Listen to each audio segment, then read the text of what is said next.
Hi everyone, welcome back to the Sports Breakdown once again. So today we'll be discussing about Sri Lanka cricket in general.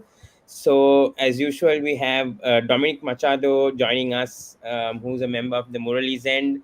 So welcome back, Dominic. It's been a long time having you, but we have some serious things to discuss about regarding on the sacking of Chris Silverwood, and then we'll be discussing a bit on the Sri Lankan women's team as well, and then also discuss a bit about LPL as well within the time frame that we have. So welcome, Dominic, to the show, and hope we'll have a good conversation on this show as well. Thanks for having me, Pawan. Yeah, and we also have Adil Siddiq, who's also a person who puts content on Twitter on X, and is regularly passionate about Sri Lanka cricket, and uploads every post as he can. So he's very involved in the journalism side of Sri Lanka cricket when it comes to that. So welcome back, Adil. Great to have you on my channel once again. Yeah, nice being here and chatting cricket with you guys, Pawan and Dominic.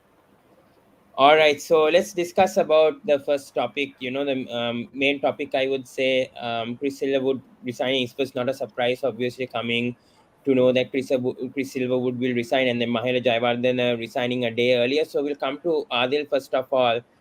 Your thoughts, like, on Chris Silverwood resigning rather than getting sacked? Like, I mean, I don't know whether Sri Lanka cricket were planning to sack him, but Chris Silverwood has put a long list of things, in a letter saying about his expression and his dedication to Sri Lanka cricket and all that. So just want to know on his performance as a Sri Lankan head coach. Are you satisfied? With his tenure as a head coach for Sri Lanka, because when you see at the stats, yes, he might have a good winning percentage, but I when you go deep, I don't want to say, so you can tell it out, like, how he is performed as a head coach. Plus, if you're going to look as a head coach, new head coach right now, Adil, do we look at a foreign head coach or do we look at a local head coach, because there's several other cricketers around? So all up to you. Yeah. All right, so Chris Silverwood, I just went through the old reports on ESPN Cricinfo on when he was appointed and all the conversations happened during those times. So I'll also touch base on like how he was selected. He was appointed in 2022 April after Mickey Arthur. So Mickey Arthur's last series was, or the last major assignment was the 2021 T20 World Cup, which we did quite well, actually, to be honest, did beyond expectations. And then Rumesh Ratnayaka, like designated interim head coach for Sri Lanka cricket. I don't think he can do that role anymore, given he's being involved with the women's team. But anyway, we played a couple of series under him, and then Chris Silverwood started in April 2022. And straight away, it was a test series in Bangladesh, which we won 1-0, I guess. Yeah, the game which we won, Asita Fernando took 10 wickets. So, I mean, it was a really good start for Chris Silverwood. Uh, I mean, yes, he comes with this reputation where he has a good rapport working with fast bowlers, especially. Even though he was the head coach of England for some time, I think he started as the fast bowling coach for England and then got promoted to be the head coach. So, I mean, that was anyway the expectation. And soon as he started, Sri Lanka wins the Test series in Bangladesh with the fast bowlers doing well. And then the tenor, his tenor just went up and up because we beat Australia in Sri Lanka. We beat, we won an ODI series against Australia. We did well in the Test series against both Australia and Pakistan in Sri Lanka. And then the peak of the curve, like the best feeling we as Sri Lankan cricket fans had for so long, for a long period since the 2014 T20 World Cup win. We won the T20 Asia Cup in 2022. So I think up to that, it was like a fairy tale tenor for Chris Silverwood. Of course, Mahela Jayawardene was involved as a consultant. The players were doing so well. Whoever got an opportunity stood up. I think, backroom staff was well equipped with analytics. Prad Navaratnam was part of the team. So, like, that was like, especially as a Sri Lanka cricket fan, after seeing what happened since post 2014, that was such a great period to follow Sri Lanka cricket. And then what happened after that Asia Cup win? The T20 World Cup, of course, I didn't back them to win the T20 World Cup. Maybe a semi-final finish would have been a good, would have been a great achievement, but we just fell short. But that was a bit of an underpower performance. But anyway, after that, what happened after that, especially in limited overs, or I would say ODIs, T20, we were doing decently until probably the 2000 early 2023, where this whole overhaul happened with the inclusion of senior players, like all these things happening. So yeah, Chris Silverwood's tenure, it started off so well, just like this whole Mahela Jayawardene management under, I mean, with Tom Moody technical committee, all this. So let's talk about that separately. I just stick to Chris Silverwood here because that was the question. So it started off so well. The fast bowlers, we saw a rise of fast bowlers did really well. I think that's the general talk amongst the Sri Lankan cricket fraternity as well, saying that under Chris Silverwood, our fast bowlers did so well. And then limited overs, we just went away. Test cricket, we didn't have much, but we were decent. But we did have some bad series as well. The series defeat against Pakistan in Sri Lanka. Man, that's one of the most disheartening performances I've seen Sri Lanka doing in Test cricket after the 2020 3-0 drubbing against England in Sri Lanka. So those two Test series are like one of the most forgetful series for me as a Sri Lanka cricket fan in Test cricket. So yes, Chris Silverwood has his highs, had his lows. Of course, the 2023 World Cup is probably the lowest point in his tenure as Sri Lanka head coach. To the recent 2024 T20. Let's look at it a bit separately, because until the 2023 ODI World Cup, it was where Mahela Jayawardene was involved. The selection committee was under promoted. There was this youth policy, even though the seniors were included in the limited over squad towards the end of that period, especially before the World Cup qualifying and thing. But talking about Chris Silverwood, no, given the history given the recent history of how Sri Lanka has performed, how Sri Lanka has treated foreign coaches, Chris Silverwood bowing out with this reputation, or with in still being in good terms with Sri Lanka cricket, is itself, I mean, I would say an achievement for him. So he lives in good terms with Sri Lanka cricket. There is no hard feelings between Sri Lanka cricket and Chris Silverwood. I think even Mickey Arthur left the same way. He at least was willing to continue, but Sri Lanka cricket didn't want to extend his tenure. But Chris Silverwood, I don't know if Sri Lanka cricket were willing to extend his tenure. So as you said before the show, there might have been like considerations of at least renewing his tenure until the England Test series, or at least until the India series. We don't know what Sri Lanka cricket would have done. But before these talks came, Chris Silverwood himself put down his paper and said, "Okay, that's it for me with Sri Lanka cricket." I mean, and saying he needs to spend more time with the family. That's, I think, a cliche. Most of the professional people involved in cricket say when they want to part ways or move on from a particular role. So anyway, I mean, as a follower of Sri Lanka cricket, I think we should take this opportunity to say thank you to Chris Silverwood for his service which he has done, and wish him good luck with whatever future endeavor he's going to work in.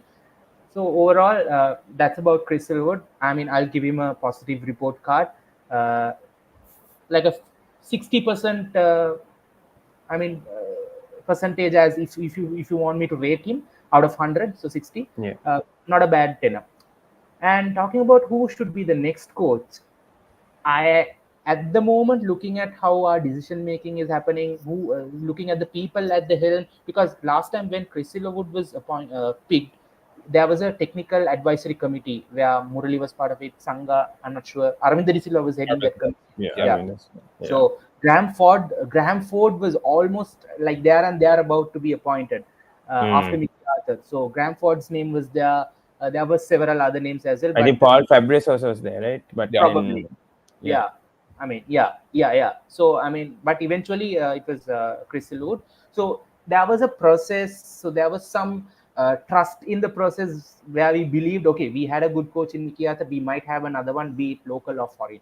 But this time, to be honest, looking at the people in the helm, looking at who is running the show at the moment, looking at the overall aura around Sri Lanka cricket, my feelings are that it's going to be a local coach. I might be wrong. I don't mind the new coach being local or foreign. All I want is to see a good coach taking up the role. But so at the moment, I don't think we can predict who will be the coach. But I just feel it will be a local coach, but Yeah. we don't know. Yeah. Dominic, I just want to go into the stats over here because Chris Silverwood as coach, I'm getting this source from Ishrat Imitas, by the way, and it says against ODI rankings 1 to 6. Sri Lankans in ODI cricket, Sri Lankans percentage is 25%, whereas 8 or below, it is 72.41%. So, mainly, I think Bangladesh, Afghanistan, and West Indies fall under this, and that is why it has come to 72.1. But this is shocking. I mean, we played 20 matches, we won 5 matches, lost 14, won NR in ODI rankings 1 to 6. 25%. We won 3 against Australia. That was in that series, I think, Australia Yeah. versus Sri Lanka, where we won 3-2 back in 2022. That to mention.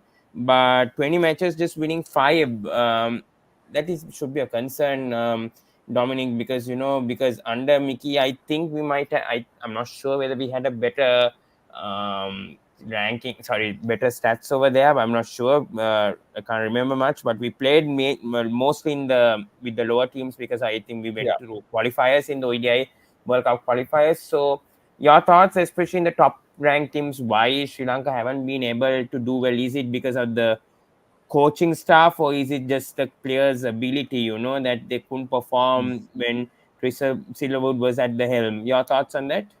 Yeah. So this is a tricky question.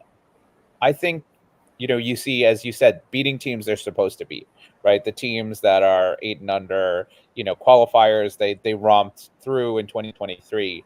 But when it comes to beating those squads, they're largely failing. And I don't put that on the coaching. I put that on selection. I put that on preparation. I think one of the things that we're seeing is that the players who are playing, say, for England, right, or for India, with rare exceptions, are players who are white ball players. They are trained and brought up on that format. They know how to play it. They know how to express themselves, and as shown by the selection of people like DDS and Sadira in a T20 squad, we don't fully grasp what's going on with white ball cricket. That's now not how we're supposed to play, right?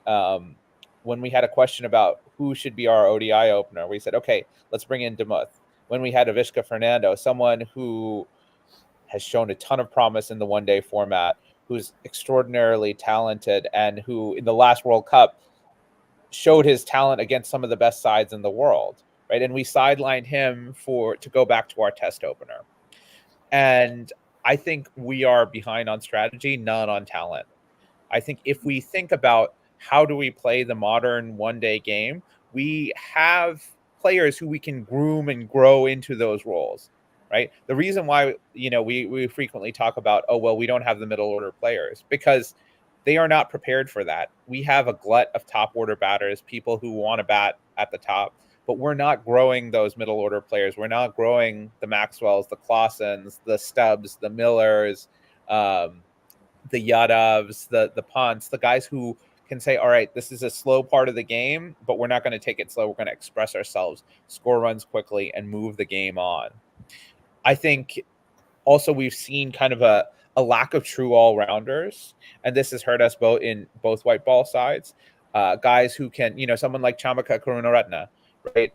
You would think he would be someone you would back and invest in, because he's one of those guys who can give you good overs with the ball in T20 and one-day cricket, and can bat a bit, right? Right now, currently, our batting lineup ends at 8. We can't really expect runs past, Mahesh Theekshana can sometimes chip in with runs, but Yeah. 10, 9, 10, 11, yeah, and Chamira as well. But 9, 10, and 11 often are, 3-11s. And I think we have failed to adapt to what white ball cricket is. and we've failed to, and we've been asking people to do too much, right? DDS is playing in all three formats. He should not be playing in all three formats. He's a very talented player, but we need to be able to say, okay, whose skills are we going to groom for the number 4 position or the number 6 position in white ball cricket to play those roles, right? And whose skills are we going to groom to play test matches, right? And I think right now, and we'll talk about this later. I know Adil and Pawan, you guys both follow domestic cricket very closely. Yeah. Bloomfield scores 54 in the final of a T20 tournament. What kind of situation are we in? What kind of players are we going to grow, and what kind of players are we going to create? So for me, it's less about the coaching and more about the selection mentality, where we can say, okay, we have 7 batters who all bat the same. That's just not how white ball cricket works. Yeah. So I think it's been really poor management. I think one thing that Silverwood did well and allowed us to perform well against worse teams, which we weren't doing. Remember 2017, that loss against Zimbabwe and other shameful defeats, is that in early 2022-23, you could see they had a plan of attack. When Pradnavaratnam was in the team, when Mahela was in the team, they had an approach.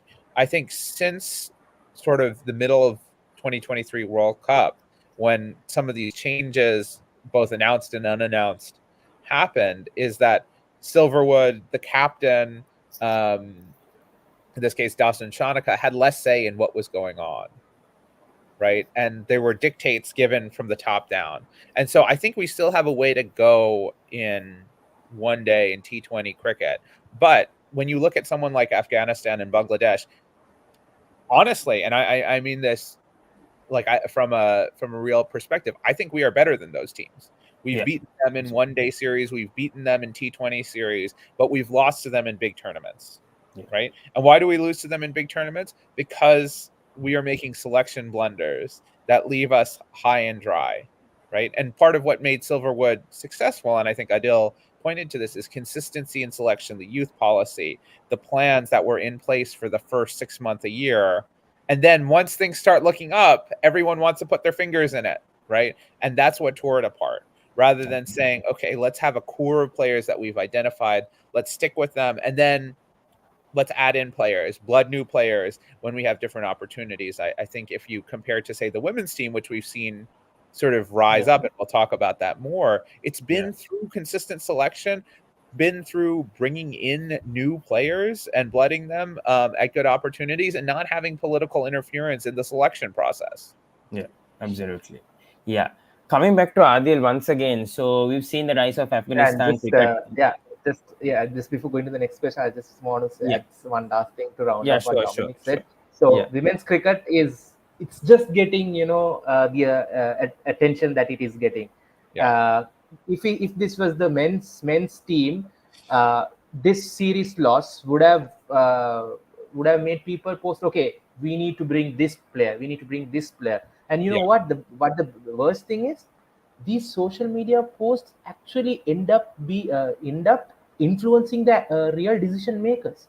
That's the worst part about Sri Lanka cricket. I mean, yes, India in India, you will see 10 times or 100 times much more posts being circulated, or people posting about giving their opinions on who should captain, who should open, who should bowl, and everything. But I'm pretty sure Ajit Agarkar, Rahul Dravid, and Rohit Sharma don't get influenced by those. No, they make the decision. I mean, of course, they have the experience and everything. Even Sri Lankan decision makers have the experience. They have played cricket. They have won games. They've won World Cups. They've beaten those guys. They've beaten those players. They've beaten those players. They've won world titles. For God's sake. Don't listen to those. Just make your decision. And it's sheer arrogance to think that changing one thing is going to fix these systemic problems that we've identified. Bringing in one player is not going to fix a middle overs struggle, right? It's not going to teach our players how to bat against spin in the middle. All these persistent problems have to be treated from the ground up, not with these patchwork solutions. And I think that's you're totally right, Adil, where the social media model, where it's like, okay, well, we should just bring this person in or bring that person in. It's the quick fix, but there's no quick fix in this. It's building a culture of playing good cricket that we need to do. Yeah. 100%. All right. Yeah. Coming to the next question, I wanted to ask, because I've seen this in some posts, of Sri Lankan, journalists talking about this also. So Afghanistan, you've seen them rising. They don't have a proper domestic structure. Coming to the semi-finals, Oh, actually, they. Pawan, my brother. Let me stop you there. They do have a proper domestic structure, and I think it is much more competitive than ours. Dominic just But said but we don't. what But we happened in the haven't seen final, that in right? Afghanistan, right? We haven't seen that much in Afghanistan. They mainly play their cricket in Pakistan back in the days. I'm not saying now. I'm Yes, saying yeah, back then, the ones yeah, who yeah, yeah. evolved 100%. right now. Right. Yeah, that's what I'm But, saying. but Yes, it they've was not had that prominent, 10 they've years back. had That's what I'm saying. first class status for 6 years. I mean, they are a full member team. They got full member status in 2018 or maybe late 17. So for Yeah, sure they've been doing I'm not everything. talking about the present. Yeah, I'm talking about 10 yeah, years back, that I was coming to that point only, sure, Sri sure, Lanka. sure. Sri Lanka Sorry also for had a. interrupting. Yeah, no worries. Yeah, no, You no, go no ahead. problem. So yeah, Sri Lanka had a proper system going on. I don't know, from 1996 to maybe 2015, 16, 19. That is where I think 2015, 16 is where I think all these issues started. When a number of domestic clubs increased, and the domestic structure just blew apart. I think there was several systems that just didn't work. And yes, I now there is a system in Afghanistan. I said back then they didn't have, and players like Nabi, Rashid, they all played in Pakistan. So I'm just asking, like, yes, back then, Afghanistan 10 years back, they didn't have a domestic structure. And, people are criticizing, Sri Lanka cricket not having this domestic structure properly or whatever. But do you think really is it the domestic structure that has really failed Sri Lanka cricket, or is this just the, the mentality of the players nowadays, that they don't have, that, what do you say, that they definitely have the talent. I don't doubt the talent that Sri Lankan players have right now, but I'm saying, but don't they have like the mentality nowadays, like to perform and excel, like especially in pressure situations? Because we saw that in the Bangladesh match, especially when they were 100 for 3 after 12 or 13 overs, they could have easily gone to 150 or 160. That could have been a competitive total, at least 140, 150, but they simply collapsed. So I'm just asking, are they struggling a bit with that mentality aspect of the game right now? So you asked me, yeah, 100%. There is no doubt about it. So let me put it this way. Yes, no, Sri Lanka cricket, Sri Lanka in general, got its, I mean, became a full member back in 1981. So how many years it? Around 40, 40 40 years. plus years for sure, definitely. Yeah. So we have this well-rooted cricket structure. I'm not talking about quality. I'm telling like it's widespread. I mean, widespread as in we have schools cricket, domestic cricket, mercantile, state services, university cricket, all sorts of cricket. You'll have all Yeah. sorts of tournaments. So Yeah. it's quite old, and the industry is well rooted. Yeah. But the difference we see with Afghanistan, or how, I mean, if we are to compare, Afghanistan got its affiliate status in 2001, I guess. Yeah. So it's Correct. just 23 years ago. And from 2001 to 2017, within 16 years, for them to get full member status, that's just a crazy rate of growth. Yeah. Yes, they are not the first team to achieve this, but Mm. the number of years, the rate of growth is what amazes me. I mean, it's just crazy. Yeah. It's as I mean, I soon after they reached the semifinal, I tweeted saying Afghanistan's growth in world cricket is as rapid as how Gulbuddin Naib's cramp was sorted. It's that Yeah. rapid, right? So Yeah. it's Yeah. so amazing, and kudos to them, whoever is involved, whoever took the right decisions, whoever is doing the planning. It's just hats off to them. Yeah. Of course they do have their shortcomings, they do have their problems, especially when it comes to women's cricket and all those, but Yeah. the men's team coming where they have coming to this place within this short span of time is just amazing. Yeah. Yeah, And I was going to yes, say, Adele, can I jump in here? Because I yeah. think one thing that's really important to remember is that Afghanistan's players are T20 native players. Mm. All they do all year around is play T20 cricket all around the world. Yeah. Correct. Well, Correct. from top to bottom. Correct. Ramanullah Gurbaz is Yeah. in the IPL. Azmat in the IPL. You know, as soon as these players show talent, they're brought into the IPL. And then if they don't play IPL, they play ILT20, they play BPL, they play. All So the they leagues. have so much experience playing this kind of game, right? And Correct.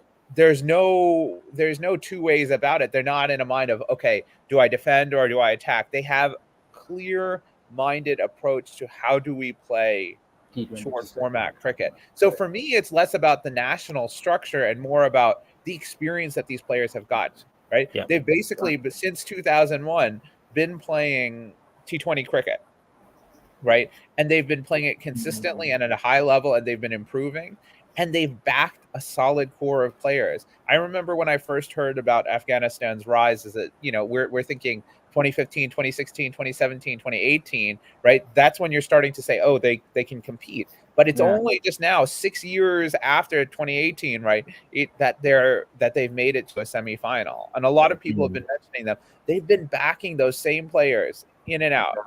You know, Yeah. Gulbuddin has been around forever. Muhammad Nami has been around forever. And they've had their skills, taken advantage of it, and developed. And they've brought in new players by the by, right? Ibrahim Zadrad.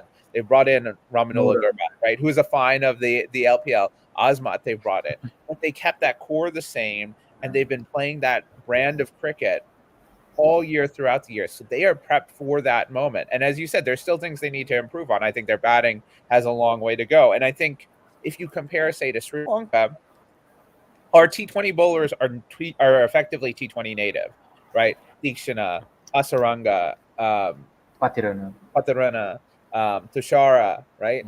Those are guys who have played the majority of their cricket in that format. They understand, and that's why they perform at the high level. That's why under pressure they can perform, because it's already baked into their muscle memory. It's baked into their DNA that this is how we play cricket. This is how we play cricket at this particular level. And now if you look at our batters, that's not the case. A bunch of them are, you know, Matthews, DDS, Kusal Mendes, others are 3 format batters. They're not raised playing T20 cricket. They need to adjust mentally. So I think this is another thing that if we are to take a step forward, we might want to split up the white ball setup from the test setup. And just to, again, to go back to something, Adil, you said with that loss to Pakistan, that was a low point. They got off the plane like 3 days before from the ODI qualifiers and said, okay, now we're going to play a test series. What kind of mental status are you in, right? You're playing one of the best teams in the world that had a 1 month preparation for this test series, and now you're coming off the plane from the ODI qualifiers and saying, okay, now we're just going to change gears completely and play this test series. So for me, it's not that Sri Lanka's domestic structure, obviously it's bad, but if we want to have good white ball teams, we need to have good white ball players who are trained and specialize in that, like Afghanistan have. Players who are native to that skill set. Absolutely. Yeah, I just want to take one. just to finish on Afghanistan. So while agreeing to Dominic, I just want to also just say about like Afghanistan's growth, right? So the rate has been, I mean, crazy rapid. And talking about their structure or whatever grooming system, Dominic was saying Afghanistan in the senior men's national team. So this period of 2015, where they played their first 50 over World Cup in Australia, and then 2016 T20 World Cup, I think they didn't do that well. So this 16, 17, 18 was when they first beat Sri Lanka. So this period, we were saying, okay, yeah, they're good, they can compete. But it's after 6 years that they have finally reached the semi-final. Let me also say 2017 Under-19 Asia Cup. That's their first major title. So Afghanistan won the Under-19 Asia Cup. I can't remember who was the captain, but Mujib played that Under-19 Asia Cup. That was in Malaysia, if I'm not mistaken. So they beat... Totally dominated. Yeah. They totally dominated. They beat Pakistan or India in the final. So this Indian Under-19 team had the likes of Prithvi Shaw, Shubman Gill. That it was a superstar Under-19 side. They won the World Cup next year, 2018. So that's when actually this spark started. And Afghanistan wasn't even a full member nation by then. In 2018, they beat, I think they beat either Sri Lanka or New Zealand in the World Cup. Maybe Naveen was the captain of that side. So they had this system where players were grooming.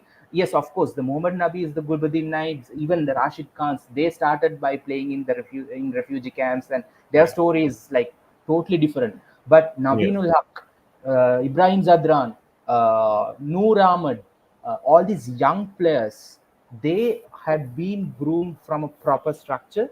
I mean, not as old as the Sri Lankan schools cricket structure or anything like that, but somehow they've come through a proper structure. Of course, limited overs dominated. They have this mindset. They are still a long way to go in Test cricket. I mean, even though they have beaten, I think Bangladesh. They beat Bangladesh. Yeah. So even though they've achieved that, but yeah. So I mean, I personally, as an outsider, I feel like they are on the correct track. And to address Sri Lanka's mindset issues, yes, we have this misconceptions with the formats. We have all these planning issues and everything. And I'll also put part of the blame on the players, because Sri Lanka cricket's planning, uh, all this stuff have been there since the days where Mahela, Sanat Jayasuriya all played. The board issues, the domestic structures. We haven't had like a great domestic structure or a great domestic tournament for nearly 15, 20 years. I have seen pictures of Sri Lanka domestic games where there would be crowds as just as an international game. So I'm talking about, I just only have seen pictures. I don't think I was even born back then. I mean, what I'm trying to say is I don't think we have seen such domestic games in my lifetime, at least. I was born in 1998. So since then, I don't think they've had that quality of domestic games.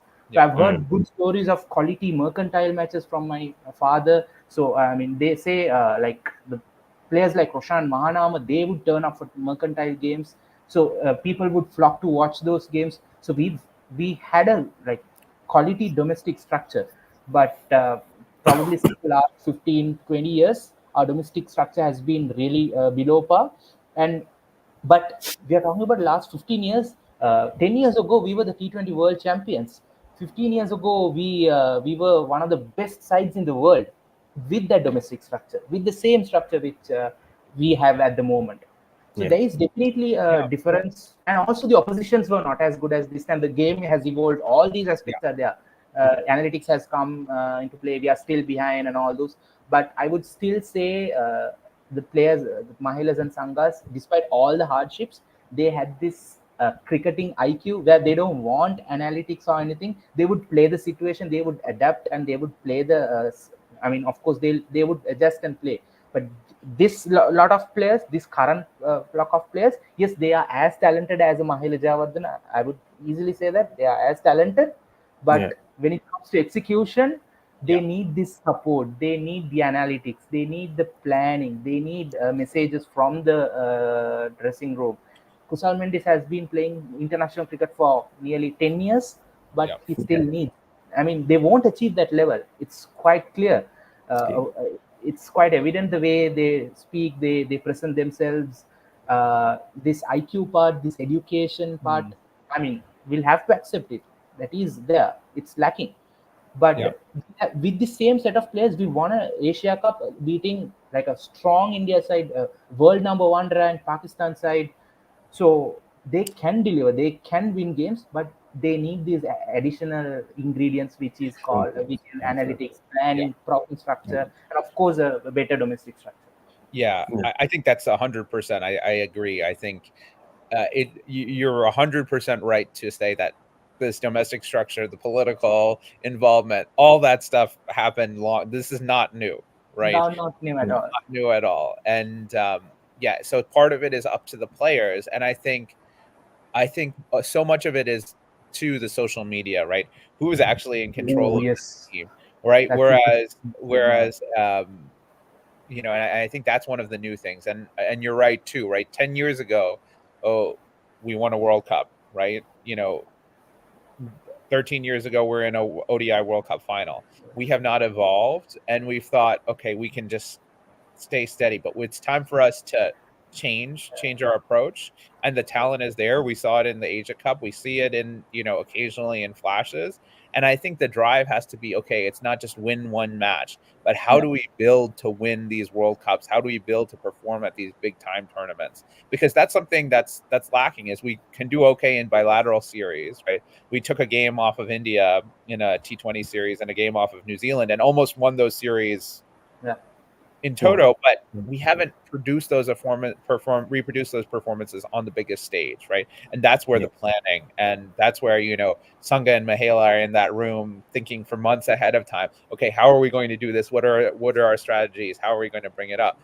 And now we have to even take it to a higher level because they're analytics. We can't just rely on, as you said, cricketing IQ, because there are other people who can say, okay, well, these are how the numbers play out. They need to use every resource they have to do it. Correct.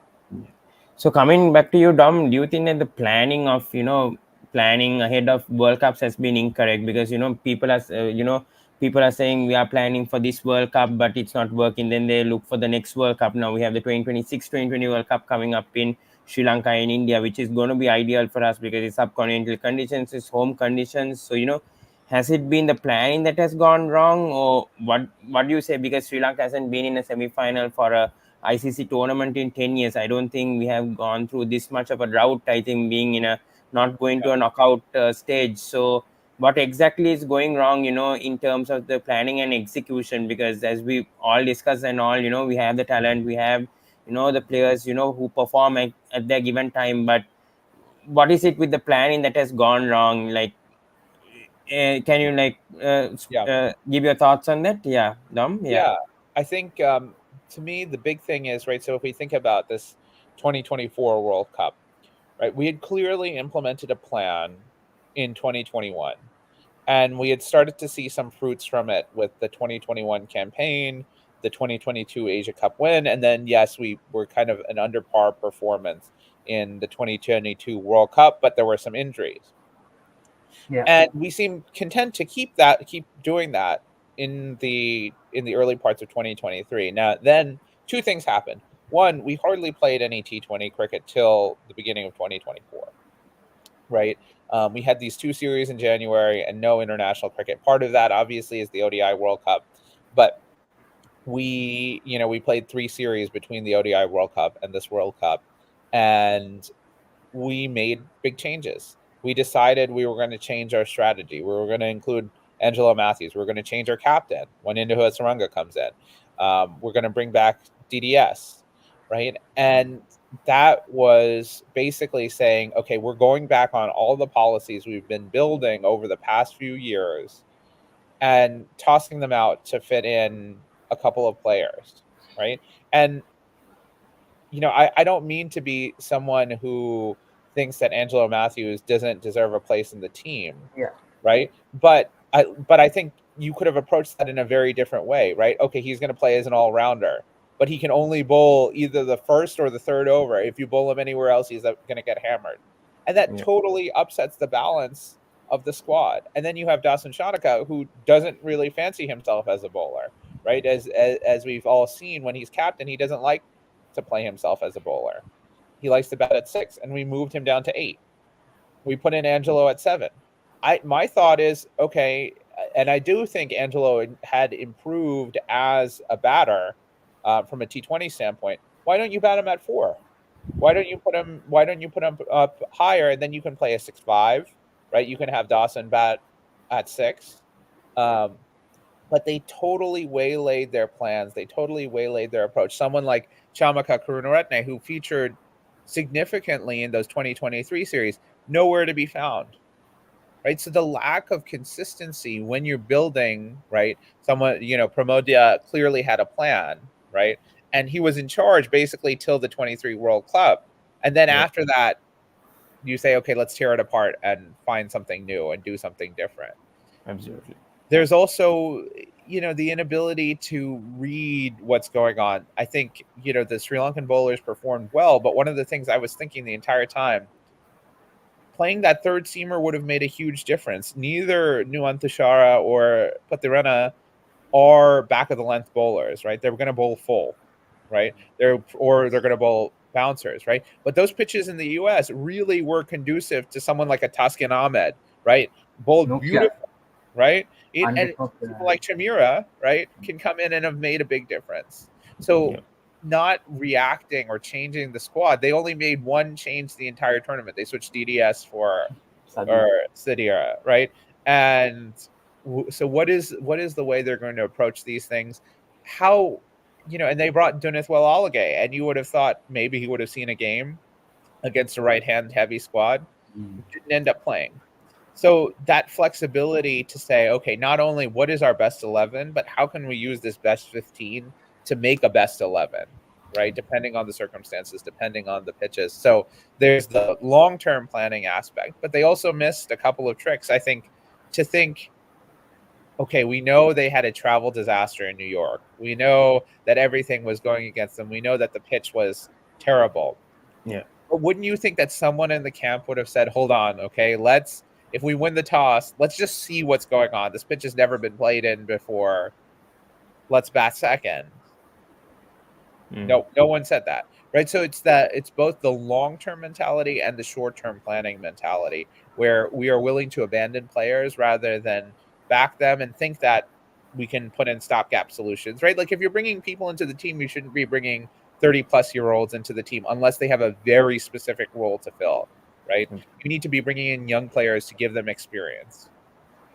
And I think that, and then the short-term decision-making of saying, okay, we need to make these little changes to ensure that we do well in the next game because of what the pitch is doing, because of what it looks like. Yeah, absolutely. So coming to, I wanted to take this question to Adil also before we come to women's cricket. Just one more on this. Yes, Tom, Afghanistan do play around the world, so many leagues. Why don't these leagues select Sri Lankan players as much as they select Afghanistan players? Is it talent or anything else? But coming to Adil, like we see bowlers being picked in IPL, but why aren't batters being picked in these such leagues? In IPL, or in Big Bash League, or even in CPL or whatever league going on. Why don't we see much batters being picked? There's Kusan Mendis, Tarita Salanka, even SA20. I think they took Kusan Mendis of a replacement player, but they're picking bowlers because of the unique actions and all. I see that, but we don't see much all rounders or batters being picked like as Afghanistan or Pakistan or other nations. So is it with the strike rate issue, or is it their capability of getting out early? What's your thoughts on that? All right. So let's just compare the Sri Lankan and Afghani players in these T20 leagues, right? Yeah. So Afghanistan, the first player to play a T20 league was Rashid Khan and Mohammad Nabi. Yeah. Rashid Khan obviously for his bowling, Mohammad Nabi also mostly for his bowling, and I mean mostly all-round abilities. Yeah. Because he brings in not just one aspect, he brings a couple of aspects, and he's a good fielder in pressure situations in the line and all, covers the line and all. And then the next player was Mujib, Noor, Naveen, Fazal. I'm still saying bowlers, right? I still didn't say a batsman. Then they get this Hazratullah Zazai and the Ramanullah Gurbaz. They have this X factor of clearing the boundaries, attacking players. Same story with Sri Lanka. I mean, let's forget the IPL seasons before 2015. We had enough and more players involved. Matthews was there, Thisara Pereira, Mahela, Sangha, Malinga. Of course, Malinga played until 2019. Right? So, Akira Dhananjay was picked in 2018, bowler. Asela Gunaratna 2017 or something, just one season, didn't get games again for his performance with the bat, like he did that. And then if you talk about this particular generation, Vanindu Asaranga, Dushmanta Chamira, Nuwan Tushar, Mahish Tikshana, Matisha Patirana, all bowlers. Banuka is the only batsman who got picked. So almost same, right? And maybe the number of leagues are higher for Afghanistan because these star players, they don't play in their domestic tournaments. They are just they are freed up to play all these leagues, and they don't have any restrictions. And Yeah, so most of these players don't play ODIs. Like if you look at someone like Hazratul Azazai, is not even considered in the ODI setup. Yes, Rashid Khan is playing. Most of I the think bowlers Gurbaz and Ibrahim Zadran both they played play. in Yeah, of course ODIs. Yeah, they play the opening ODIs. bunch. Yeah, Mohammad Nabi retired from tests. Fazal never gets considered in tests. Naveenullah retired from ODIs.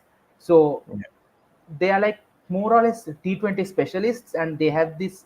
They are mostly available for these leagues. And Sri Lanka, these players also play domestic games, also play for Sri Lanka, and they also have this tendency. I mean, I don't know if it's like a officially written rule in Sri Lanka where players are allowed only to play two leagues other than the LPL, where they'll only Yeah. be given NOC for two leagues. mm, I read yeah, it somewhere, but yeah, I don't know if it's like a proper rule. Yeah. We'll know that this time because Mahesh Deekshana has played he played the ILT20 and the IPL in 2024, and yeah. he's also being drafted for the CPL. So if CPL. he doesn't Mm, get Yeah. NOC for the CPL, yes, that rule is like kind of legalized. But if he gets to play CPL, we can assume that it's not like a stead and fast rule. It can be adjusted as per requirement. But I feel Mahesh Dixon should be allowed to play the CPL. Not only yeah, Mahesh, everyone who is picked, Mahesh, Banuka, Matish Basranga. Patrick, Saranga, Yeah, everyone. So most of them have already played two leagues other than the IPL, except for yeah, Manindo who pulled out of IPL. But yeah, so this is that. I mean, Sri Lanka, of course, our batsmen are not good enough to get picked in these leagues, except yeah. for Bhanuka Rajapaksa. But I think with his dip of form, he is also going unsold in IPL. Others, Kusal Mendes, of course, he has his consistency issues. But even for Sorry, for Afghanistan, Sri Lanka. I don't Consistency, know. I'd say as well. Consistency, Consistent. yeah, Yeah. consistency. Well, yeah. Just to jump in here, right? Like, I think one thing that's interesting is you saw in the IPL auction, Yeah, Shy Hope and Tom Kohler Cadmore being picked. To my Yeah. mind, Chris Mendes is a much better wicketkeeper batter than either of those two. yeah, Even And agree. Phil Salt wasn't picked, right? Phil right. Salt came in as the injury replacement. Yeah, Yeah, exactly. And so Yeah. there's a weird there's a favoritism towards T20 specialists, right? Because they're going to be available, as you And said. also, exactly, availability concerns. Yeah, and so I think for our batters, right, who are not T20 only players, right, they're like, okay, well, are they actually going to be available, or is Sri Lanka going to be playing a series Yeah. there? And absolutely. and one thing that's interesting is I remember Dickwella, right? He's the one guy who'd kind of, aside from Bonica, one batter who had kind of been picked in some other leagues. He was picked for the CPL, I think, a Yeah. couple Yeah, of times, and Yeah. and Sri Lanka didn't let him go. So Yeah.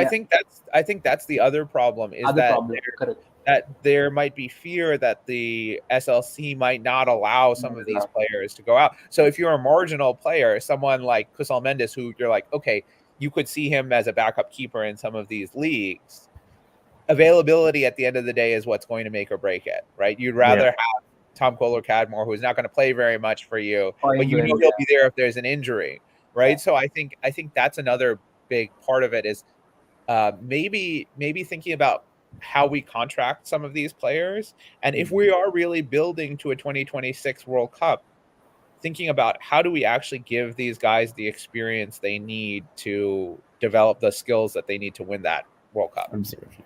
Yeah, definitely. And All right, another guys. So Sri yeah, Lanka. Yeah. yeah. One So last. the rest of the comments, guys, I'll take it later. So All right. let's shift to the women's Yeah. cricket right now. So, So we won the ODI series 3-0. So that's really good news. We are number 5 in the ODI rankings right now, which I think is the best ranking that we are in right now. I think we are in a very good position to qualify directly. I'm not sure whether we might have to go to qualify. That depends on the other teams. But if it doesn't rain in Ireland.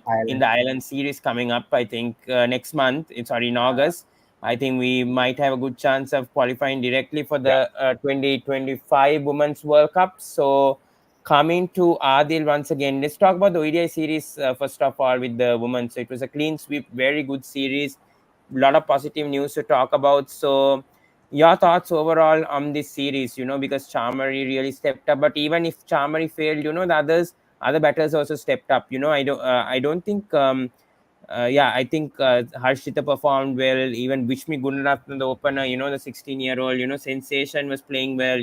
the others really stepped up when it mattered. So, and even the bowling also, I feel, Achini performed well in all matches when given. Then Sudandika, I think the spinners also, Karanavira, very experienced spin attack we have, all, 35 plus, that we have. So, and these women cricketers have been there for a long time also right now, especially the bowling is very, very experienced. So, your thoughts on this series as a whole, Adil?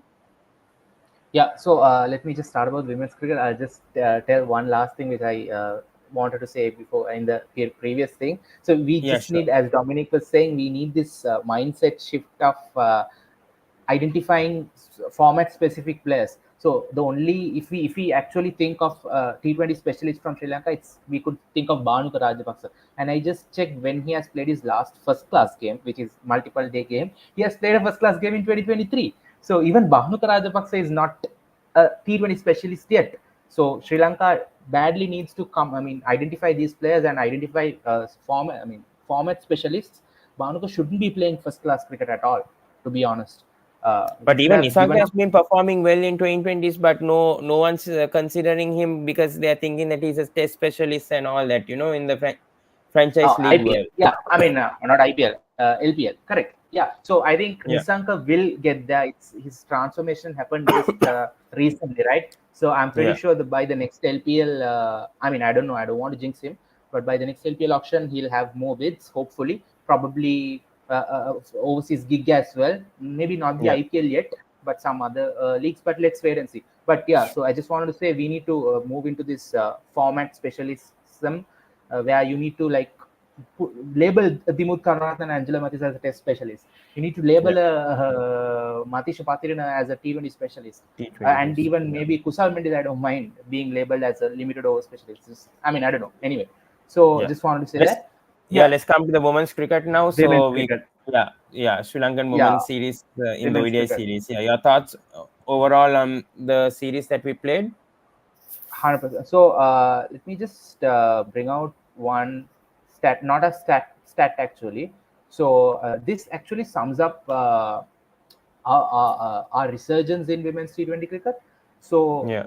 if we take the list of ODI series we have played against against West Indies, Mm. uh, the first couple of ODI series, which were back in early 2000s, we've won all of them. Like we've won a series in West Indies 6-0, and then in 2008 we won a series in Sri Lanka 3-2. So until that we were unbeaten in bilateral series against West Indies, and since Yeah. then we've lost around 4 to 5 limited ODI series consecutively. So that says that we were in a okay state, like we were competing, we were kind of like the second, or not second, we were in the second tier of cricket teams in women's cricket. And then this from early 2000, I mean late 2000, from 2010s to this 2020, this decade or so, we've been really underperforming as a team. The women's cricket, if you remember those games, we were highly reliant on someone like a Shashikala Sirivardhana or a young Chamariyatapati back in the day, and we Yeah. used to drop a lot of catches. Fielding errors were like a given whenever Sri Lanka women were playing, and whenever we lose quick 3 or 2 3 wickets in the top, let's say if Chamari is gone, if Shashikala is gone, there were no one to carry the batting. Bowling, we Absolutely. were highly reliant on when the ball is swinging. Yes, Sripali Virakodi used to do something, and then it was spinners who were not penetrative enough. They could bowl these economical overs, but they never picked up wickets or they never won you games.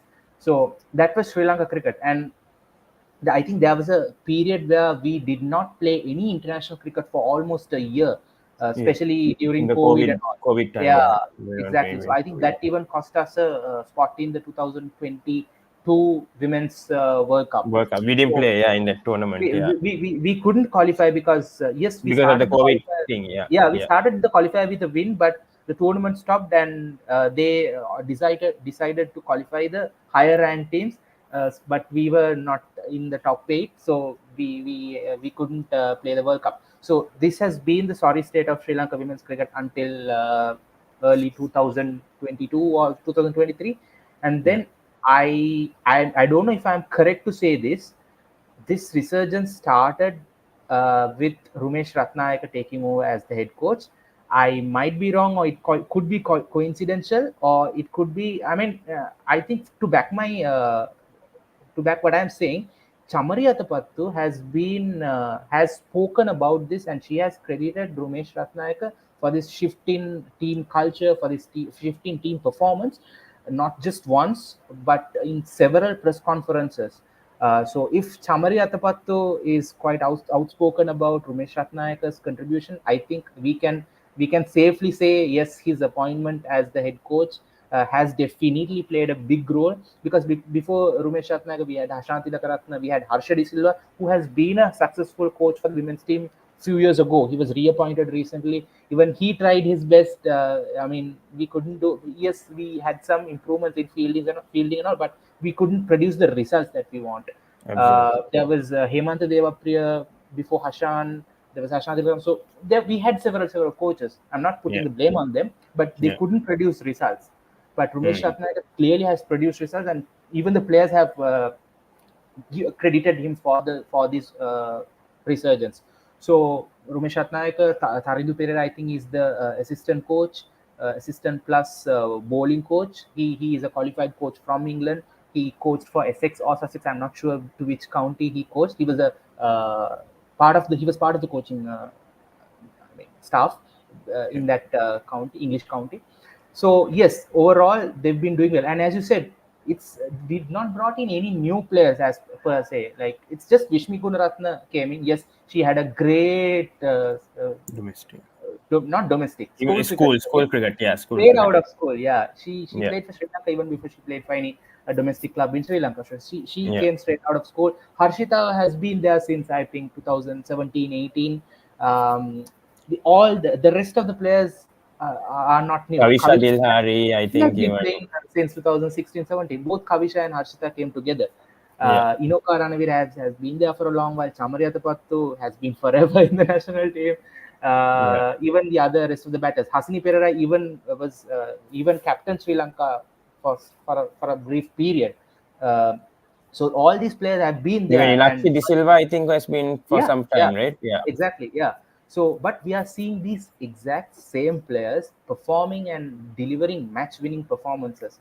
So, I mean, something has definitely happened. The team culture has completely transformed. They are a happy team. They are a hungry team.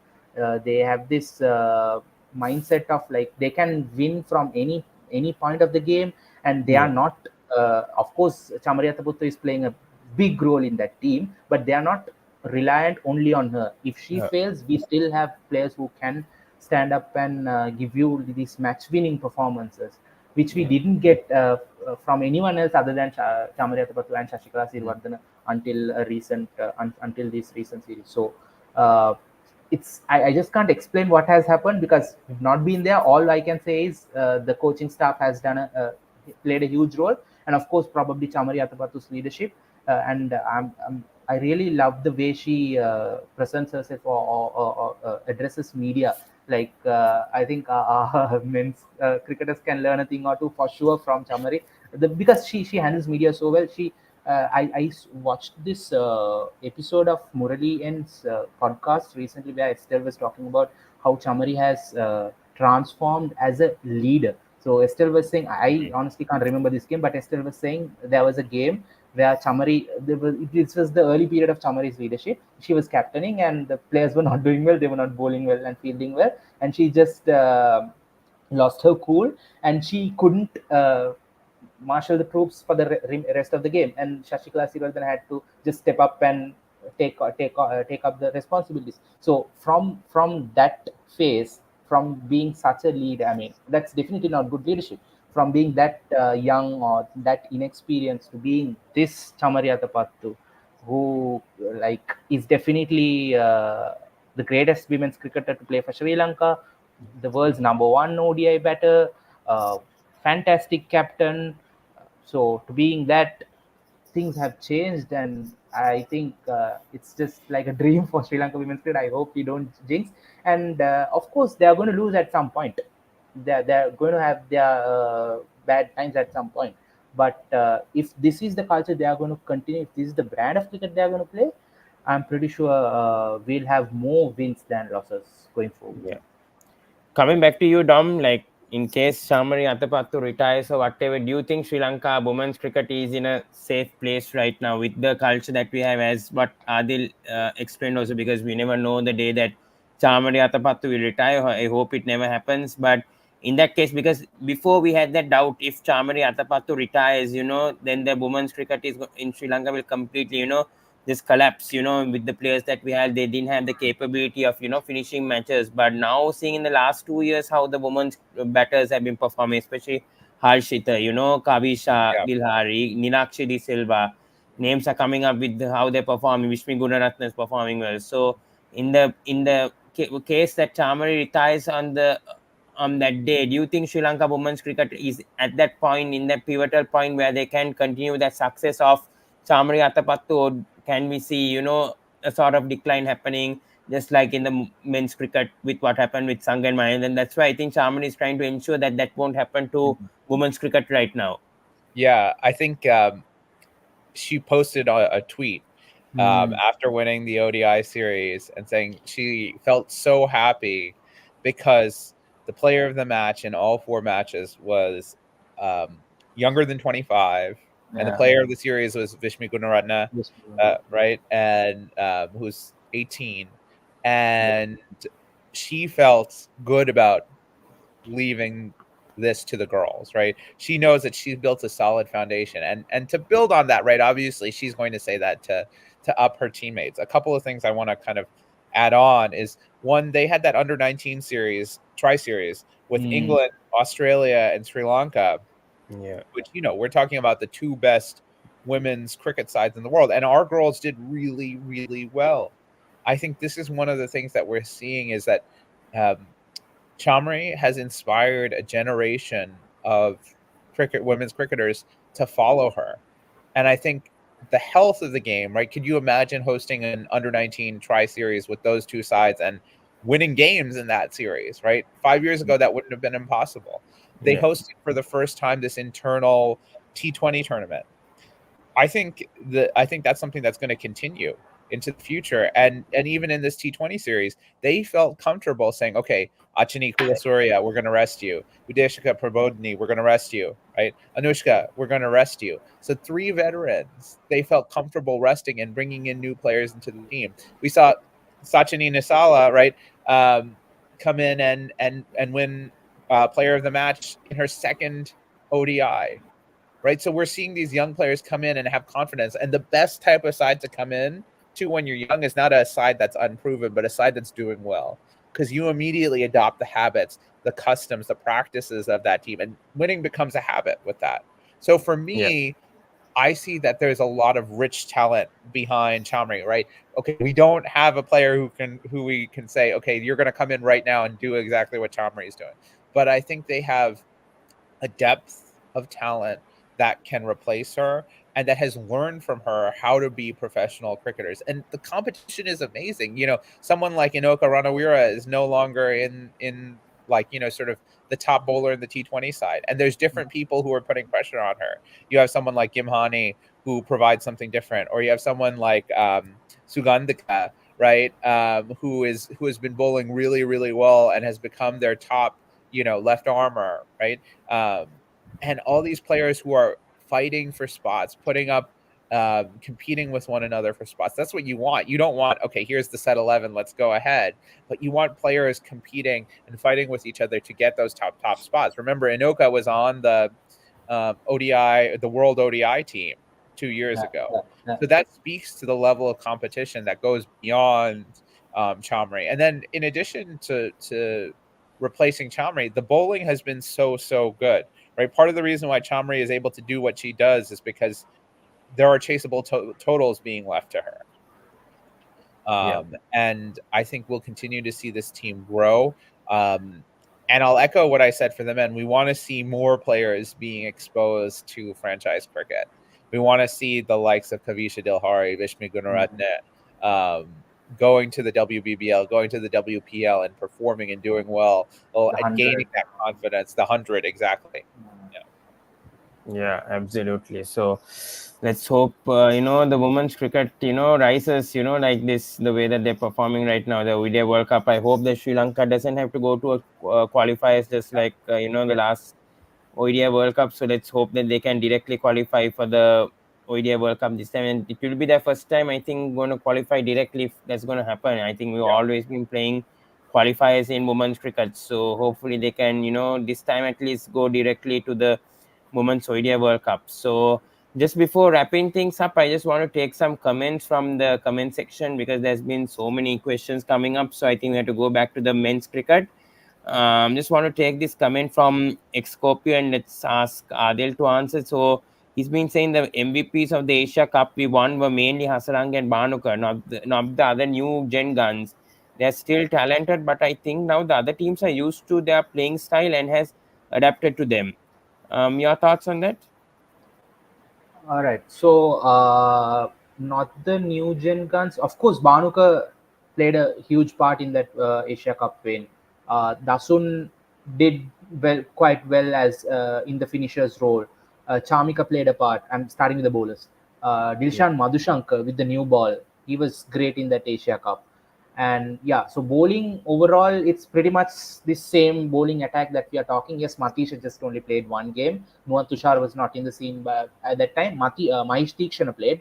He provided these crucial economical overs. Yes, you won't see him in the top of the wicket takers list, but his contribution is priceless. Yeah, so the bowling is pretty much the same combination. But if you look at batting, the openers were same, Tatum and Kusal Mendis. They did provide great starts. If you The best example would be the chase against India. I think the start that they provided, Kusal Mendis and Tatum Nishanka. I remember I was watching the game with a set of my friends, and Yeah. after around 8 or 9 overs, looking at our scorecard, I was like wondering, is it actually Sri Lanka playing the India, or is it some other cricketers wearing the Indian jersey with the same name? Like, I mean, of course, Jasprit Bumrah wasn't there, but apart from that, it was like a Yeah. solid Indian side. I was Yeah. like, is this real? Is this like, I can't imagine this. Like, I can't believe what's happening. But we beat India so convincingly. And it was the same batting pair. And the middle order, yes, we had Danushka Gunatilaka, Dhananjay De Silva at 3, 4. Charit Asalanka was dropped, I guess. I think Charit was the only player who didn't step up in that Asia Cup. He Asia Cup, yeah. got dropped towards the end. I think Dhananjay came back and he played a crucial knock in the final. I mean, yes, he didn't go on to score a big score, but those three or four, I mean, two or three boundaries of some Yeah. gorgeous looking cover drives of steaming Pakistani fast bowlers when they were picking up wickets. The ball to Kusar Mendis, the ball to Danushka Gunatilaka, or Yeah. even the way Pathum got out, those were like great balls. Yeah. And Dhananjay De Silva, he just came out and batted as if nothing was happening, and he was completely from different planet. And a player who could do that playing this World Cup the way he played is shocking. So see, it's Yep. the same players. It's not different player. New gen, I think I don't see any new gen. I'm not sure what you refer to as new gen guns, but it's pretty much the same set of players, but the combinations are different. Dasun played ahead of Wanindu, and that was like Wanindu, Dasun, Wanindu, and Chamika. They played the finishers role, but we had this name called Banuka Rajapaksa at 5, who played some fantastic knocks. So yeah, pretty much the same names, but the combinations, the planning, that's what is different from that Asia Cup's performance and the recent performances. I think kept on repeating this, that we need better planning, we need backroom staff better. I mean, backroom staff open for these analysis, open for modern day cricket, to be honest. And we need, of course, we have the talent. Same, I mean, we have even the players in the picking order who are about to join the squad, Monidu Fernando. Kamindu Mendes is not a bad player. Like we saw Yeah, glimpses of, we saw definitely. what he can do. Yes, he didn't turn up, but we saw what he can do. Yeah. Uh, so with proper strategy, I think we can recreate this Asia Cup performance. I don't know. I mean, I'm not saying we can win World Cups or anything, but we can be a competitive force. We can compete against good sides. We can do what Afghanistan did against these quality sides in this Yeah. World Cup. And I'll just add one thing, Adil. These World Cups are short, right? And I think, Pawan, you brought this up, when they're 100 for 3 in that 14th over, right? Yeah, And Rashad Hussain is bowling, right? And Charith bowls out, and then one into nicks off to slip absolutely. next ball, Yeah, right? You have a decent over there. It changes the complexion of this World Cup, this tournament completely. So yeah, I think one thing that's important to remember is, and I think we saw what they had planned in that win against the Netherlands. That was what they imagined when they were dreaming it up in the back room. That's what Yeah. they imagined happening. Nice. Uh, and we should remember that we're not as bad as we seem, and we're not as good as we seem, Good right? as So a team. not Right. as good. We're not as good as an Asia Cup winning side, but we're not Yeah. as bad as a team that doesn't qualify out of that. Like Super I, eight. I Yeah. firmly believe we're better than Bangladesh, right? And I think we're right now in T20 cricket, we're in that 5 to 8 range where Mm. we have 5 to 10. We'll give our 5 to 10, right? We'll give ourselves that, but it depends what side shows up. They can absolutely be competitive. They can be competitive with the best sides in the world, Yeah. but in order to jump up, they need to find some players to play certain roles that they don't have at the moment, and they Yeah. need more consistency. yeah, absolutely. Just want to take one more question before we wrap things up. SJ here says, do you think the problem is with the analysts? Players keep making the same mistakes, and most of the players aren't consistent and can't adapt like other teams does. Because we introduce a new player, it works the first time, but then other teams get used to them, especially India. Maybe they can study well because they have good analysts, but we never adapt well. Dominic, your thoughts on this? Yeah. So, I mean, I think this has been a long-standing tradition with Sri Lanka where players come in and they do well initially, and then they have a fallow period where they get figured out. And I've kind of presented this before as every Sri Lankan batter in particular has a life cycle where they come in and everyone sees their talent. They say, "Oh my God, this is amazing!" Right? You can think of Mahela, right? Everyone thought this guy is amazing, and then between say 2001 and 2006 and one dayers, he was horrible, Yeah. right? He struggled because everyone figured it worked him out. But then Mm. once they see the other side of 30, we can think of Sangha too, the level he raised his game to Yep. once he hit 30. Because they can't, and we talked about this, they can't go home and hone their skills playing domestic cricket. It's a joke for them, right? Yeah. Patham Nissanka averages like 70 in domestic cricket, right? Yeah. He'll just smash everybody around to all parts. So, for our players, they need to find an avenue to work on that game, to work on, okay, they figured out my weakness is the short ball. How do I improve on that? Not by playing, medium pacers who are bowling at 120s, but where will I actually find that? Yeah. And I think this is where our analysts have to be smart and wise and say, okay, what are the best positions to put these players in so that they can develop, right? When instead of, I think of someone like Kusal Mendes, there's sometimes where a break could have served him better than the team just sticking out for him. I think the best thing that happened to his career was that break after 2021.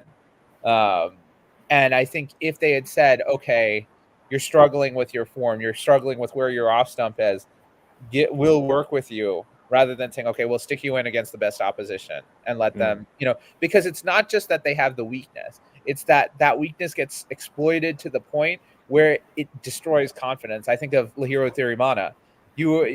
Again, beautiful to watch when he got going, but they discovered his weakness against off spin, his weakness against balls just outside of the off stump, and they ruthlessly targeted it. And we kept on putting him out there, expecting him to fix that problem himself.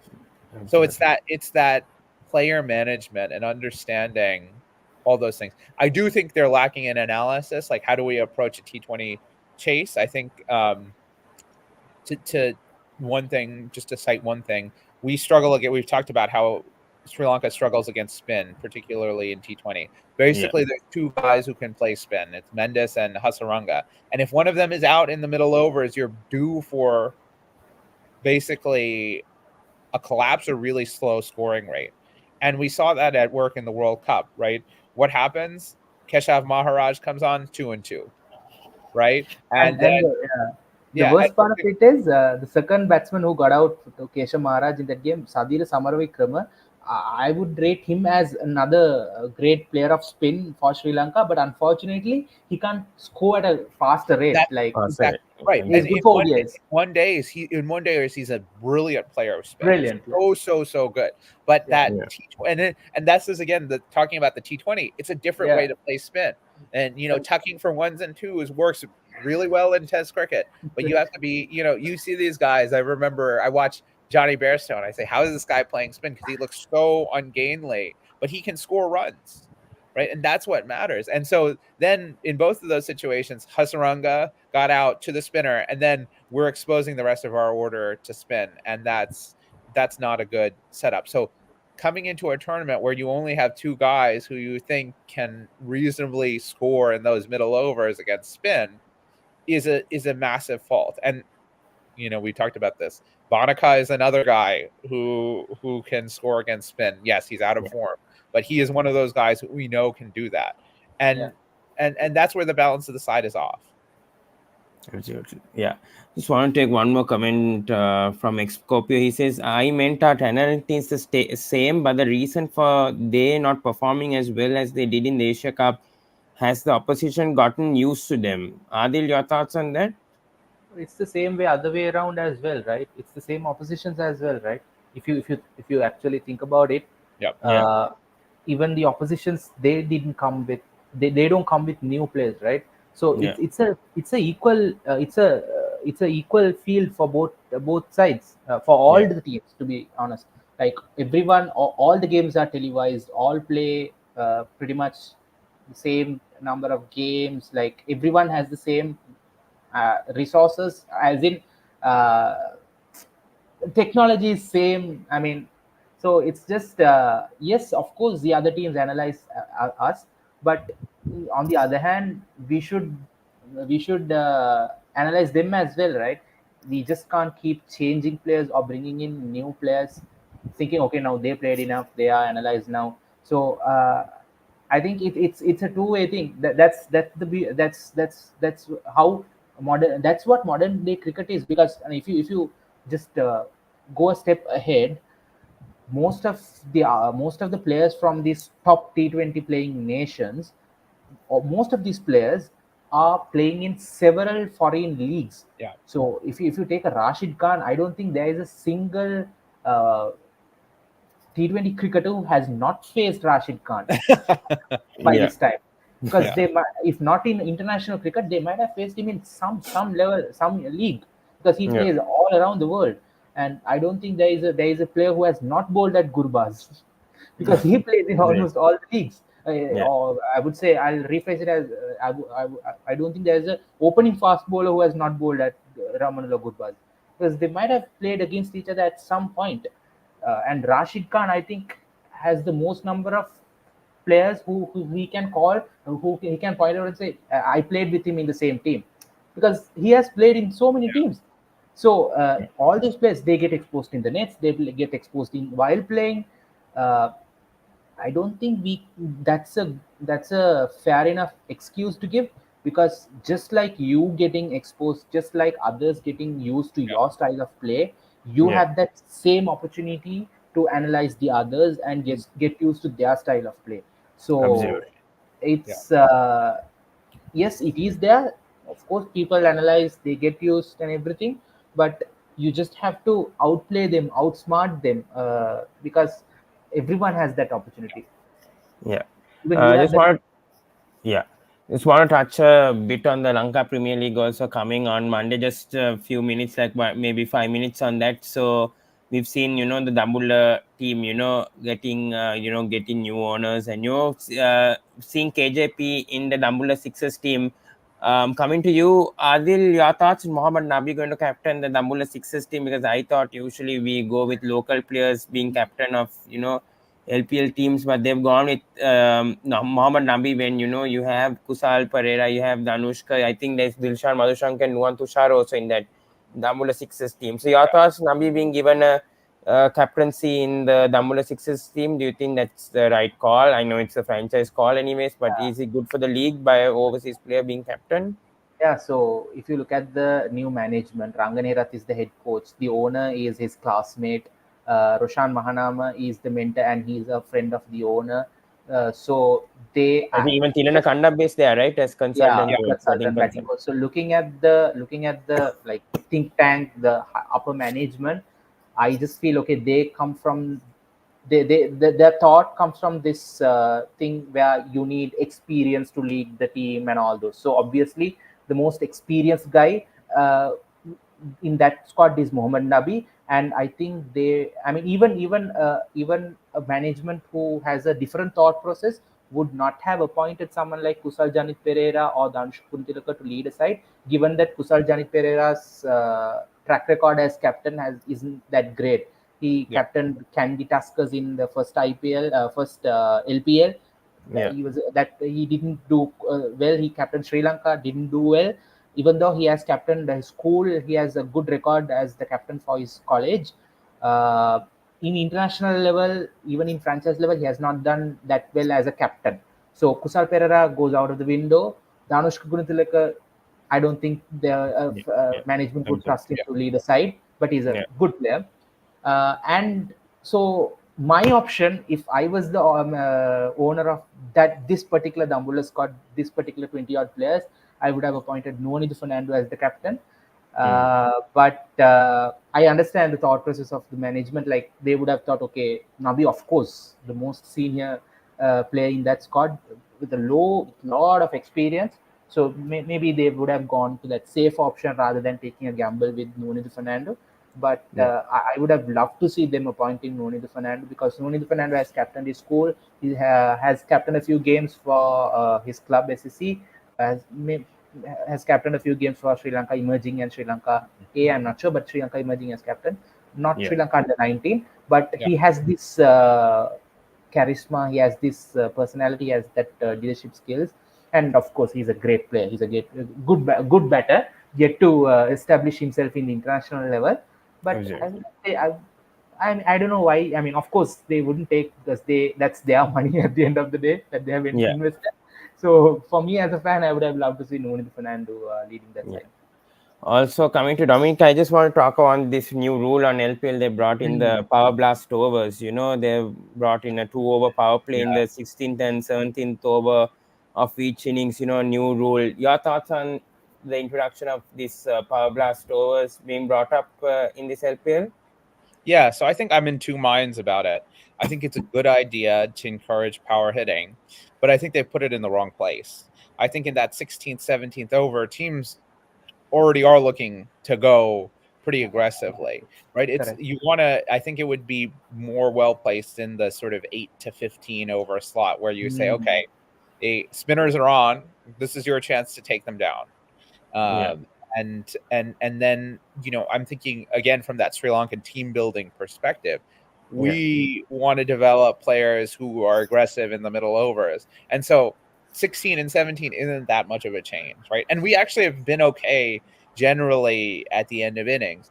It's that middle overs period where we tend to sit down and go for ones and twos that we need to be stepping up the pace. And I think another thing that could have been done is you could choose when to apply it, right? So, say you just get out of the power play and your batters are going great guns. Here's a way that you can just tack on 2 more overs where you can just Yeah. really get after it. So I think from a tactical point of view and from a sort of strategic point of view, who it's an idea that has good intentions behind it, but needs to be refined a bit.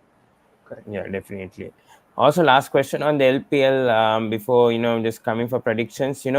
Coming to Adil once again, we are having still Tisara Pereira as captain of Colombo strikers. This time we have Niroshan Dikpal, and these players are not even in the national team right now, Mm. in the squad right now. You have Sadira in Colombo. I think you have Mais Teakshan in Gaur, but they are not being given captaincy. Is this favorism going on in Mm. such franchise leagues going on, not giving this? So is it just experience? I don't get it. Why they're still, holding. I know Tisara Pereira is a three-time LPL winning captain. Yes, totally don't doubt his skills. So whatever, but still, there are youngsters. At least Jafta have got it right by going with Charita Salanka this time as captain in LPL. But when you have, national players, who are not being given captaincy, do you think this is not fair for them?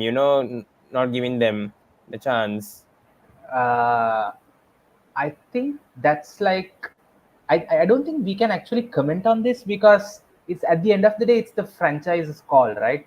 So Yeah, if Sri Lanka cricket actually wants the franchises to take ownership, build teams, continue and all, be like what the IPL franchises are, they yeah, of course they have to give full freedom. So yeah, with that freedom, what comes is, of course, they want the players that they like or the players that they have good relationships with. So that is something that comes with this franchise system. yeah. You would see like whenever. So okay, if I take example from the IPL. So Justin Langer gets appointed as the head coach of LSG, Lucknow Lucknow Super Super. Giants, and Yeah, then he picks Ashton Turner in the auction. Mm.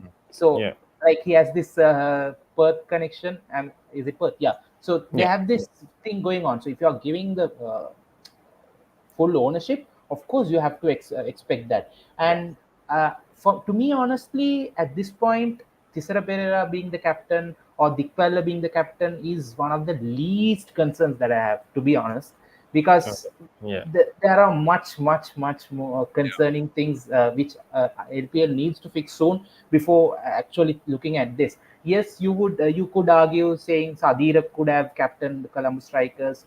Yes, that's a fair argument.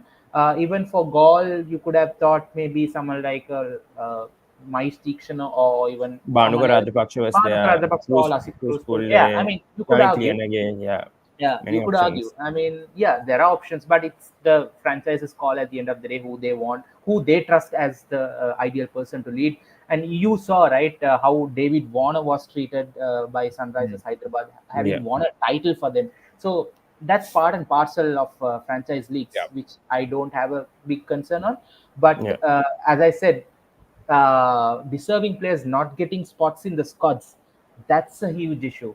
That mm, right. That's what That I was going to say. Yeah, That's the exactly. bigger yeah, issue to me. That's Is- the bigger issue. Yeah. So probably they have to increase the number of teams from the next season, yeah.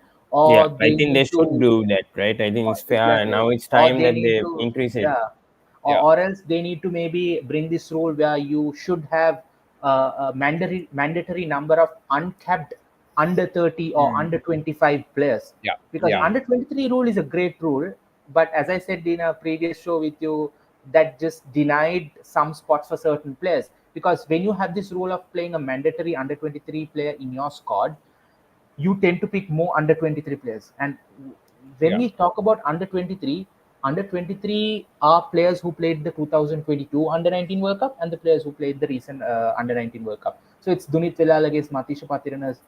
The players like Movin Subasinghe, Tanuka Dabre, they are all 24, 25. They don't mm, fall under 20 players. So the spots these players were having, and they were mostly benched in the previous LPL editions as well, because yeah, they were picked as these uncapped young players, Yeah. and yeah, these franchises had to dedicate or had to shift their focus from these players to players who are actually less than 23 years old to fill yeah, up these spots. So that was I Yeah. like that rule. I'm not against that rule. Yes, that's a good rule. But also maybe introduce a rule like you only can have a limited number of retired Yeah. Lankan players, or maybe yeah, you need to have a mandatory number of uncapped Sri Lankan players who are less than, let's say, 25, Yeah. 26. So something, if you introduce rules like that, yes, franchise will have to abide with those. because and also but you can't put a full stop to franchises picking their I mean the players managed by the agents linked to them, or their those will happen. I mean, you can't stop them, because at the end of the day it's the owners who invest the money, and it's their call. Definitely, Captain, definitely. the playing 11, the analysts they want, the coaches they want, that's their call. I mean, Yeah, for me, all I want to see is these deserving players getting a proper platform to mingle with these Absolutely. international stars, mingle with the Sri Lankan national stars, mingle with good coaches, because Yeah. you won't get a Graham Ford coming and coaching in a Sri Lankan club, domestic Yeah. club. You won't get someone like I didn't see any new good names this time yet, but you won't get to work with a Wasim Makram. You won't get to work with a uh, Yeah. I mean, there haven't been much mentors, big names, but still, this is a rare opportunity. So if those players don't get that opportunity, who else should get that Mm. opportunity? And of course, teams would want to have players like Tisra Perera, Isuru Dana, because they have whatever said and done, they are highly experienced. yeah, So what they bring to the table is also important for these franchises, even though we don't like them to Yeah. play a big part, because they're not going to play for Sri Lanka anymore. That's our wish as fans, but franchises will have to think from their point of view, because at the end of the day, as I said, it's their money and their team. absolutely. Yeah. All right, guys. So predictions times, guys, on LPL coming with Dominic. Who do you think is probably the going to be the winner of the LPL according to you, according to like the squads and how things have been developed? Who do you think is the strongest Oh, this time around? this is a tough one. I'll start by saying who I don't think will repeat. I don't think Beloved Candy will repeat. That's my first prediction. And the side that I like at the moment is Jaffna. I think one question is how they're going to manage their batting lineup, because they have so many players there who can bat in the top order. But I also like their all rounders. They've got Azmatullah, they've got Lahiro Samarkun, and I'm excited. I think that Vyaskanth will have a very, very big tournament. They're a little bit light on the faster bowling, but other than that, I think that batting lineup will carry them pretty far. Hmm. What about you, Adil? Who do you see as the title contenders this time around? Title contenders, I would give three names: Jaffna, Okay. Colombo, and Gaul. Yeah. Okay. Title contenders, Yeah. but I'll go with Dominic's pick on who the favorites are. I feel it'll be a fourth title for Jaffna, given the squad they have assembled. But I wouldn't mind Colombo upsetting the party, because they have some good players as well. So Yeah. I feel it will be a Jaffna Colombo final, or maybe Gaul might spoil. But Gaul has have a decent enough side, because they have variety of options, Yeah. Yeah. and of course they are Definitely. the only squad with a analyst in their support staff. So an analyst who a proven analyst like him, who has worked with Kolkata Knight Riders, Trimbago Knight Yeah. Riders, with the variety of resources that he has been given with, I feel Mhm. if he is given the freedom, and of course they have a good coaching staff, Gramford, Yeah. Chamara Kapugedara and them. So I see them. I feel like they'll do some. They'll do well, but if Yeah. only by looking at the names and the combination on paper, it's Jaffna versus Colombo in the final, and Jaffna to win for me. Well, And that'll be a fun matchup because it's bowling versus batting there. batting. Yeah, I feel like this time should be a change up. I feel like Colombo should win. In my opinion, I think Colombo looks a bit strong with their combination. Their overseas looks much better, I feel, Yeah, compared to Jaffna, especially with Yeah. Glenn Phillips. If Shadab also can perform better, I feel like the overseas combination is good. But I think they're a bit light on their batting. I think Colombo, that's my concern on Colombo. and But Pawan, after yeah, this management change in Dambulla, their overseas players look like, I think they have the very good. best overseas players. Yeah. Very good. Yeah, Reza Hendricks, definitely. Yeah, Mark Risa Hendricks, Chapman, Mark Chapman, and Tawhid Nabi, Hidroy. and Tawhid Tawhid Hridoy. Hidroy. Tawhid Hridoy is in the form of his life. Right. Yeah, Yeah. even And Dabulla the is looking. fizz, they have the fizz. Don't forget that. Yeah, they have Fizz. Correct. Yeah. Yeah, Yes. yeah, but still, I think the Sri Lankan, I mean, the batting is not that strong. I feel with the Dambula Yeah, compared to local batting. Colombo, I think Correct. Colombo is a Yeah, bit more strong. I feel, but 100%. still the Agree. batting looks a bit light. But yeah, as you guys have said, also Jaffna looks like the most most comfortable, the most suited team to win. But let's see what happens in the LPL. Would like a new team like Colombo to or Gaul to win rather than Jaffna winning all the time. But let's see what happens. But also 2020 World Cup final, guys. Just prediction, small prediction, whether it's going to be India or South Africa tomorrow. Coming with Adil, who do you think is going to lift? Do you think India is going to finish off this 11-year curse and win their 2020 World Cup, or do you think South Africa will win their first ever 2020 World Cup or even ICC World Cup? Sorry, ICC tournament after 1998, or even their first World Cup also? Logically speaking, of course, India will win, but I want South Africa to win. Yeah. What about you, Dominic? Yeah, I think this is India's game to lose. I think just the depth of their squad compared to South Africa. But, South Africa have the players that on their day can take it away from you with one spell, one sort of blinding, sort of blinder of an innings. Yeah. So I say India, but I would not be surprised at all if South Africa wins. Same.